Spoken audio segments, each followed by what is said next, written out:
DPS vision पर में आपका बहुत बहुत स्वागत है। मैं अनुभव कुमार सिंह फिर एक नई वीडियो के साथ आपके सामने उपस्थित हुआ हूं।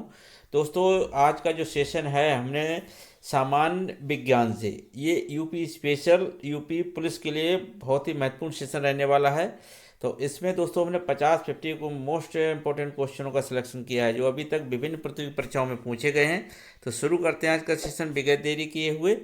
तो दोस्तों, इसमें आप देख सकते हैं, स्क्रीन पे आप देख रहे हैं कि जीवाणु जनित रोग कौन कौन से होते हैं, जीवाणुओं से होने वाले रोग, और दोस्तों वो किस शरीर के किस भाग को प्रभावित करते हैं।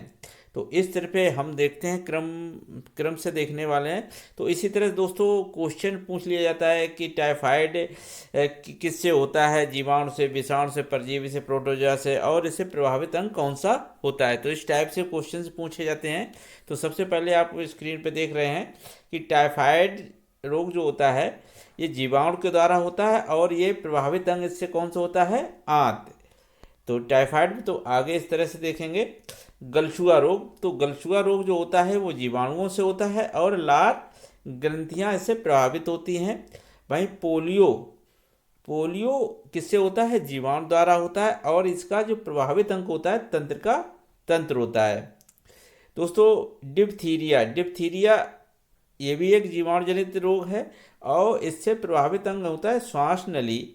वहीं मेनिनजाइटिस, मेनिनजाइटिस दोस्तों ये जीवाणु से द्वारा होने वाला रोग है और ये प्रभावित अंग मस्तिष्क हो जाता है। मियादी बुखार, तो मियादी बुखार दोस्तों जीवाणु से होता है और इससे प्रभावित अंग आंत से होता है।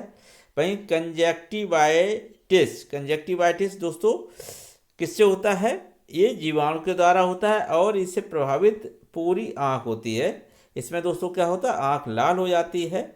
दोस्तों कुष्ठ रोग, तो कुष्ठ दो रोग भी किससे के द्वारा होता है, ये दोस्तों जीवाणु के द्वारा होने वाला रोग है और इससे प्रभावित अंग तंत्रिका तंत्र और त्वचा, यानी त्वचा भी प्रभावित होती है और तंत्रिका तंत्र भी इससे प्रभावित होता है। सिफिलिस, तो सिफिलिस जो होता है रोग ये भी दोस्तों जीवाणु के द्वारा रोग होता है और इससे प्रभावित अंग मस्तिष्क है और तंत्रिका तंत्र है। आगे तो निमोनिया, तो निमोनिया दोस्तों किससे होने वाला रोग है, ये जीवाणु के द्वारा होता है और ये किससे, फेफड़ा, इससे प्रभावित अंग कौन सा होता है, फेफड़ा होता है। और काली खांसी, तो काली खांसी दोस्तों किससे होती है, ये जीवाणु के द्वारा होती है और श्वसन तंत्र से प्रभावित होता है। वहीं टिटनिस दोस्तों किससे होती है, टिटनिस जीवाणुओं के द्वारा उत्पन्न रोग होता है और ये तंत्रिका तंत्र और मांसपेशियां इससे प्रभावित होती हैं। तो इस तरह से देखा है दोस्तों कि जो हमारे ऐसे रोग होते हैं जो हमारे कुछ समय बाद ठीक हो जाते हैं, जिसे हमने देखा है कहीं न कहीं हमारे लंबे समय तक अगर हम थोड़ा सा इलाज ट्रीटमेंट जारी रखें तो ऐसे रोग क्या है, कहीं न कहीं ठीक हो जाते हैं जल्दी से। तो ऐसे जीवाणुओं के द्वारा होता है, पर कुछ ऐसे देखे होंगे कि जिनके होने से लोगों को काफ़ी खतरा हो जाता है, मृत्यु का खतरा हो जाता है। जैसे कि आप देख सकते हैं विषाणु जनित रोग, इनसे प्रभावित अंग देखेंगे तो जैसे एड्स है, तो दोस्तों एड्स रोग जो होता है ये किससे, विषाणुओं के द्वारा होता है और इससे प्रतिरक्षारत प्राणी जो प्रतिरक्षारत जो होता है ये प्रभावित होता है। वहीं इन्फ्लुएंजा दोस्तों ये श्वसन तंत्र से प्रभावित होता है। रेबीज, देखो रेबीज दोस्तों किससे द्वारा होता है, विषाणु के द्वारा होता है और उससे प्रभावित अंग तंत्रिका तंत्र होता है। तो देख सकते हैं खतरनाक दोस्तों एड्स भी है, इन्फ्लुएंजा भी है, रेबीज भी है। हर्पीस, हर्पीस दोस्तों ये भी विषाणु के द्वारा होता है और इससे प्रभावित अंग क्या है, त्वचा है। वहीं चेचक दोस्तों क्या है, चेचक विषाणुओं के द्वारा होती है और पूरा शरीर इससे प्रभावित हो जाता है। इसमें दोस्तों चेहरे पे दाने से बन जाते हैं, धब्बे से बन जाते हैं पूरे शरीर पे। और खसरा, ये खसरा दोस्तों ये भी विषाणु जनित है और इससे पूरा शरीर इससे भी प्रभावित होता है। इंसेफेलाइटिस, इंसेफेलाइटिस दोस्तों होने वाला रोग ये भी विषाणु द्वारा होता है और मस्तिष्क इससे प्रभावित अंग होता है। वहीं डेंगू बुखार दोस्तों इसका भी तंत्रिका तंत्र होता है। तो इस तरह से दोस्तों क्या होता है, ये विषाणु जनित जो रोग थे इनसे प्रभावित अंग आप देख लें। वहीं परजीवी जनित रोग कौन कौन से होते हैं, तो देखते हैं पायरिया, पायरिया दोस्तों किससे, परजीवी के द्वारा होता है और ये प्रभावित अंग कौन सा होता है, मसूड़े, दांतों के जो मसूड़े होते हैं वो। वहीं मलेरिया दोस्तों होता है और इसमें तिल्ली और आरबीसी प्रभावित अंग होता है। वहीं पेचिश ये भी परजीवी के द्वारा होता है और इससे प्रभावित अंग आंत होता है। और वहीं निंद्रा रोग भी दोस्तों परजीवी के द्वारा होता है, मस्तिष्क से प्रभावित अंग होता है। तो जो परजीवी जनित रोग हैं वो 4 हैं, पायरिया है, मलेरिया है, पेचिश है और निंद्रा रोग है। इनको याद रख कर लेना है।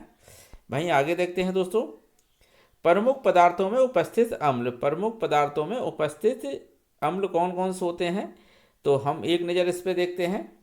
तो संतरा और नींबू में कौन सा अम्ल पाया जाता है, साइट्रिक अम्ल पाया जाता है। वहीं इमली में कौन सा अम्ल पाया जाता है, तो इमली में पाया जाने वाला जो अम्ल होता है टाइट्रिक अम्ल। तो अम्ल दोस्तों कुछ चीज़ें खाने पे जब हम खाते हैं तो खट्टी महसूस होती हैं, तो खट्टी होने का मतलब है कि उस चीज़ में अम्ल पाया जाता है। तो अम्ल का दोस्तों स्वाद अगर बात करें तो कैसा होता है, खट्टा होता है। तो किसी चीज़ में खट्टेपन का स्वाद आ रहा है तो उसमें अम्ल कहीं ना कहीं मौजूद होता है। तो अम्ल कई प्रकार के होते हैं। तो इसी तरह से देखते हैं संतरा और नींबू जो कि खट्टे होते हैं, इनमें साइट्रिक अम्ल होता है। वहीं इमली खाने में भी खट्टी होती है, इसमें टाइट्रिक अम्ल होता है। वहीं सिरका, तो सिरके में दोस्तों जो होता है वो एसिटिक अम्ल होता है। वहीं दही में दोस्तों कौन सा होता है, तो दही में लैक्टिक अम्ल पाया जाता है। टमाटर में दोस्तों किस तरह का अम्ल होता है, तो टमाटर में ऑक्जेलिक अम्ल होता है, ऑक्जेलिक अम्ल। वहीं अचार में कौन सा अम्ल होता है, तो अचार में एसिटिक अम्ल होता है। वहीं सोडा वाटर में दोस्तों कार्बोनिक अम्ल पाया जाता है।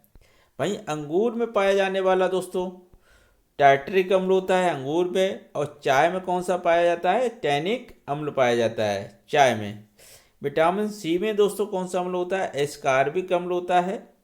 वहीं चींटी के अंतर्गत पाया जाने वाला फार्मिक अम्ल होता है, कौन सा, फार्मिक अम्ल होता है। सारेल वृक्ष में पाया जाने वाला कौन सा है, ये ऑक्जेलिक अम्ल होता है सारेल वृक्ष में। और खट्टे फलों में कौन सा पाया जाता है, ये साइट्रिक अम्ल इसमें भी पाया जाता है।